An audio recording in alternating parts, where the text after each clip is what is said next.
Hide my identity po. Tanong lang, pwede bang gawin ito ni school head, principal, or head teacher? Ayaw payagan ang teacher mag-absent dahil may activity ang school nyo kahit ang rason ay may sakit si teacher at hindi kaya ng katawan niya.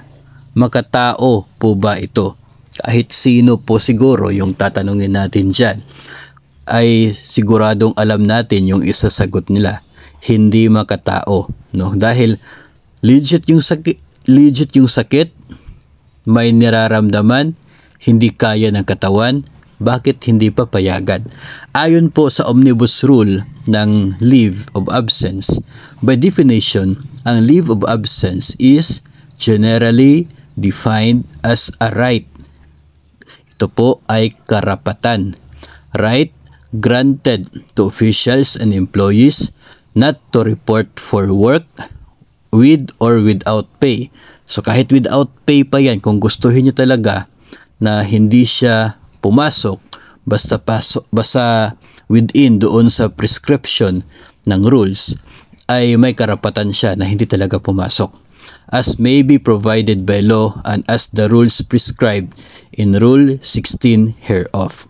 So ito kasi mga master, dahil nagkasakit, hindi kaya ng katawan, legit, may dahilan. So talagang qualified siya na mag-file ng tinatawag na sick leave. So therefore, it's a right ni empleyado na hindi pumasok. Ngayon kung gawa-gawa niya lang yung sakit niya, then kahit karapatan niyang pumasok o karapatan niyang mag-file ng leave of absence, kung gawa-gawa niya lang yon, so hindi siya qualified for the sick leave.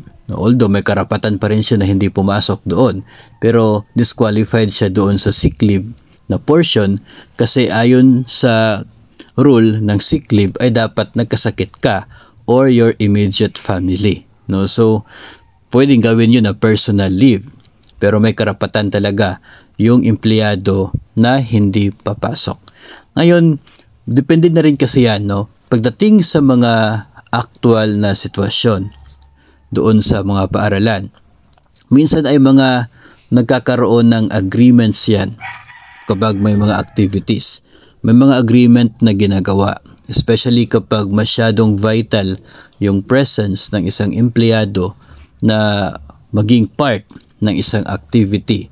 No, kung minsan si school head ay nakikiusap na kung pwede, wala munang umabsent bukas kasi may activity tayo na pagkahalaga ng presensya ninyo. So pwedeng may ganun na agreement before nagkasakit. Pero kung legit naman talaga yung pagkakasakit, no, kung hindi kaya ng katawan, ay masasabi pa rin po natin na hindi makatao kung hindi papayagan na mag-leave. Kung si school head ay medyo duda doon sa sinasabi ni teacher na siya ay nagkakasakit kaya hindi siya makakapasok, allowed naman si school head na mag-require ng medical certificate kahit isang araw lang yung leave ni teacher. No? Dito pa rin sa omnibus rule sa leave, doon sa sick leave, ay sinasabi na bagamat yung required talaga ng medical certificate ay yun lamang pong mga sick leave beyond 5 days. Mayroon pa rin karapatan si school head when in doubt na mag-require ng certificate na yon as proof na talagang nagkakaroon ng sakit yung kanya pong empleyado o ito pong kanyang guro. So, pwede mag-require si school head ng medical na talagang nagkakasakit yung guro na yon to grant sa isang leave. Pero yung hindi mo siya papayagan na mag-leave, ano ba yung gagawin niya? Alangan naman bibitbitin niya yung kama, bibitbitin niya yung kanyang bahay papunta sa paaralan just to prove na talagang hindi niya kaya and just to be there to attend for the activity. No? So siguro po ay maiintindihan naman po siguro ni school head, no, kapag talagang totoong nagkakasakit yung kanya pong empleyado na siya pong mayroong mahalagang papel na nagagampanan sa isa pong school activity.